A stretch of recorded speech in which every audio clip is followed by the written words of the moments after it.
Aí à frente, Patrick também. Keck Rosberg botou por dentro, se atrapalhou, rodou Rosberg. O Watson, para que vocês tenham uma ideia do que está acontecendo em Long Beach, o Watson largou em 22º. Já está em 4º lugar. Só que o Laffite vai perder aí a sua 4ª posição. Arnold, de uma vez, só passa por 2. Fala, bacharéis do Botequim, sejam todos muito bem-vindos a mais um vídeo, continuando nossa série sobre a temporada de 1983, hoje contando a história da segunda etapa, o GP dos Estados Unidos Oeste, disputada no dia 27 de março no circuito de Long Beach. E falando em Estados Unidos, o campeão de 1980, Alan Jones, retornava à Fórmula 1 depois de pouco mais de um ano fora do grid e assumiu o cockpit da equipe Arrows. A Arrows, que passava por dificuldades financeiras e procurava patrocinadores, então achou que seria interessante usar a imagem e o prestígio de um piloto campeão mundial como Alan Jones para conseguir atrair novos patrocinadores. Quem se deu mal nessa história foi o brasileiro Chico Serra, que ficou sem cockpit. E o Alan Jones, embora fosse campeão do mundo e tudo mais, ele estava um pouco fora de forma, pesava ali mais de 96 quilos e mal cabia no carro, e vamos dizer assim que o seu rendimento não era mais o mesmo de antigamente. Grid de largada, Patrick Tambay da Ferrari na pole position, primeira pole da sua carreira, ao seu lado na primeira fila, seu companheiro de equipe René Arnoux. Segunda fila toda da Williams, com Keck Rosberg em terceiro e Jacques Laffite em quarto. Terceira fila com Hélio De Angelis da Lotus em quinto e Derek Warwick da Toleman em sexto. Nelson Piquet largando apenas na 20ª posição e o brasileiro Raul Boesio em 26º. E destaque ali para as posições de largada dos dois pilotos da McLaren, John Watson em 22º e Niki Lauda em 23º. Na largada, Keck Rosberg larga bem, mas o Patrick Tambay consegue se manter na liderança. A largada do Grande Prêmio de Long Beach, Keck Rosberg sai por dentro, Keck Rosberg para subir a ponta. Que largada do campeão do mundo, Keck Rosberg! Mas recuperou Patrick Tambay. Em primeiro também, em segundo Rosberg, em terceiro Laffite. O Rosberg começou ali alucinado e ainda na primeira volta ele tenta fazer a ultrapassagem sobre o Tambay, mas não deu muito certo. Aí à frente, Patrick Tambay. Keck Rosberg botou por dentro, se atrapalhou, rodou Rosberg. Mas ele sabe tudo, Keck Rosberg! Ele rodou totalmente, dominou o carro e caiu apenas de segundo para terceiro. O Rosberg perdeu a segunda posição para o seu companheiro Laffite, mas já recuperou logo em seguida. Na terceira volta, Manfred Wilkenrock da Otzella bate no muro e abandona a prova. Com 5 voltas completadas, as posições são Tambay em primeiro, Rosberg em segundo, Laffite em terceiro, Alboreto em quarto, Arnoux em quinto e Patrese em sexto. O Rosberg rapidamente se aproxima do Tambay para brigar pela liderança, ele encosta na Ferrari, mas não consegue um ataque. E ele fica aí nessa perseguição por várias voltas e não consegue atacar. E o Reginaldo Leme, como repórter nos boxes, explica uma das estratégias da Williams para a corrida. Aqui nos boxes, a equipe Williams está preparada para uma troca de pneus. Na verdade, a equipe não confirma, mas ela está fez aquele desenho na pista para a entrada de Laffite ou de Keck Rosberg. E Laffite, tanto Laffite como Keck, treinaram hoje com apenas meio tanque, hoje pela manhã, para sentir qual seria a diferença dos seus carros em relação à Ferrari. Se a diferença fosse boa, e realmente foi, a diferença, ou melhor, diminuiu em relação aos treinos, ele tentaria uma ultrapassagem, tentaria tirar aquela diferença necessária para entrar no box. Mas até agora nem mesmo ultrapassou a Tambay. E essa posição, toda a armação da equipe Williams aqui, pode também ser apenas um blefe. E o Rosberg finalmente parte para o ataque em cima do Tambay. Patrick Tambay, Keck Rosberg, Jacques Laffite, Michele Alboreto, Ricardo Patrese e Jean-Pierre Jarier. Rosberg tentou de toda forma, botou por fora, veio por dentro, acabou errando na sua tentativa, perdeu o contato com o Tambay e Laffite ficou mais próximo dele. Na volta 22, o Jean-Pierre Jarier da Ligier vai para cima do Alboreto da Tyrrell na briga pela 4ª posição e os dois acabam perdendo as posições para o Ricardo Patrese. Aí nesse visual você viu os 6, Jarier botou por dentro, se enroscou com o Alboreto, os dois foram para fora. Se aproveitou o Ricardo Patrese e acabou ultrapassando a Jarier e Alboreto. Na volta 25, o Keck Rosberg vai para um ataque definitivo em cima do Patrick Tambay. Aí o Rosberg forçou, botou por dentro, vai fechando o Tambay, tinha que bater! O Tambay fica, o Rosberg vai embora! Laffite veio. Com ele também já vinham os 3 brigando pela ponta. O Rosberg botou por dentro, fez o dele. O També é que fechou o Rosberg. O Rosberg tentou continuar e também parou. Na volta 26, o Mauro Baldi da Alfa Romeo bate e a galera do resgate ali vai catando os pedaços do carro na pista, vai correndo ali para trás da mureta e tudo isso enquanto a corrida rola normalmente com os carros passando a todo milhão. E nesse momento o Galvão Bueno destaca os pilotos da McLaren que largaram lá atrás e já estão na 3ª e 4ª posições. O Watson, para que vocês tenham uma ideia do que está acontecendo em Long Beach, o Watson largou em 22º, já está em 4º lugar. O Lauda largou em 23º, já está em 3º. Com 30 voltas completadas, as posições são Laffite em 1º, Patrese em 2º, Lauda em 3º, Watson em 4º, Suer em 5º e Cecotto em 6º. E antes de continuar no vídeo, eu quero convidar vocês a conhecer a nossa loja do Botequim, onde você encontra camisetas exclusivas para os fãs da Fórmula 1. Acesse botequimgp.com.br, ache lá a camiseta que você preferir e faça o seu pedido.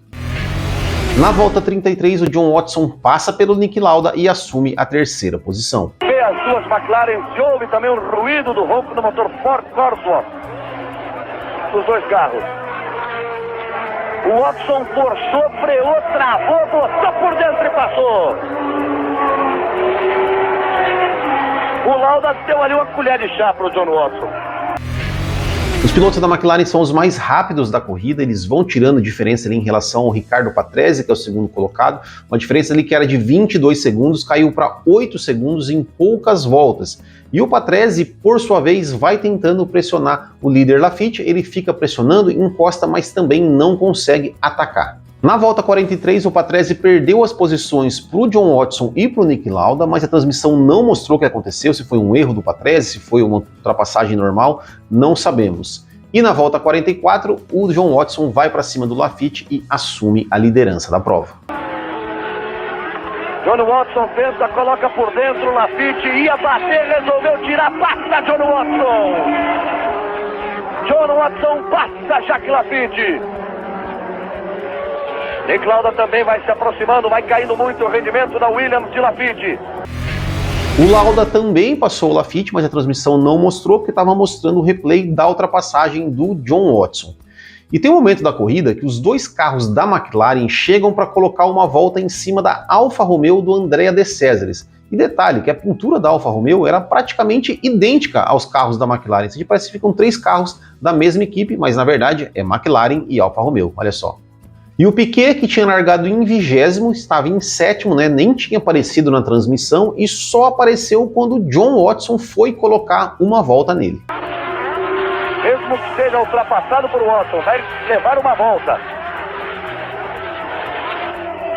E o Nelson Piquet passou reto.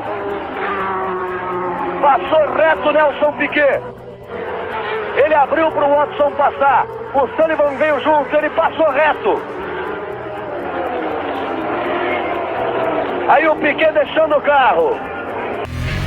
E algum tempo depois, o Reginaldo Leme explica o problema de Nelson Piquet. Eu acabo de falar com o Nelson Piquet no caminho para os boxes. Ele disse que realmente tinha esperança de marcar alguns pontos, mas que o carro nunca esteve bem. Desde o momento da largada, ele sentiu o acelerador preso. Prendeu o acelerador, não soltava. Ele soltava com dificuldade, não tinha a mola que fazia voltar o pedal do acelerador. E ele correu esse tempo todo com essa dificuldade. Na volta 65, o René Arnoux vai para cima do Ed Cheever na briga pela 5ª posição.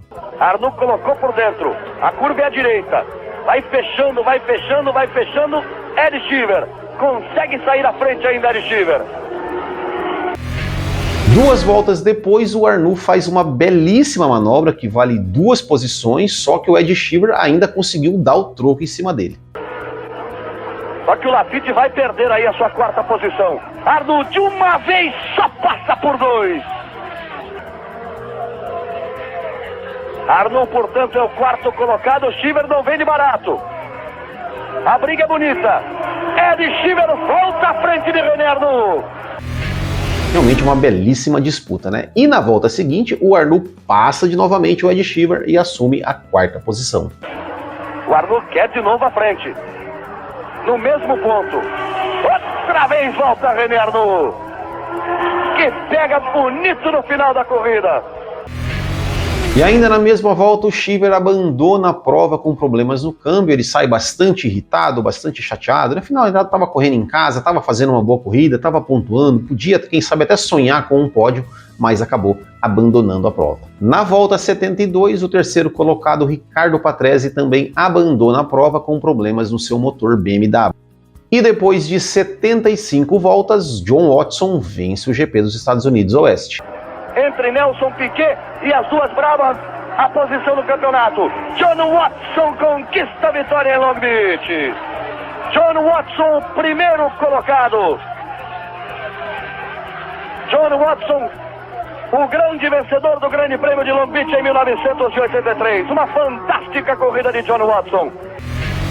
Essa foi a última vitória do John Watson na Fórmula 1, ele tem 5 vitórias em sua carreira, e esse é até hoje o recorde de piloto que venceu uma corrida de Fórmula 1 largando de uma posição mais atrás, largando em 22º. É um recorde que não vai ser quebrado tão cedo, né, porque só tem 20 carros.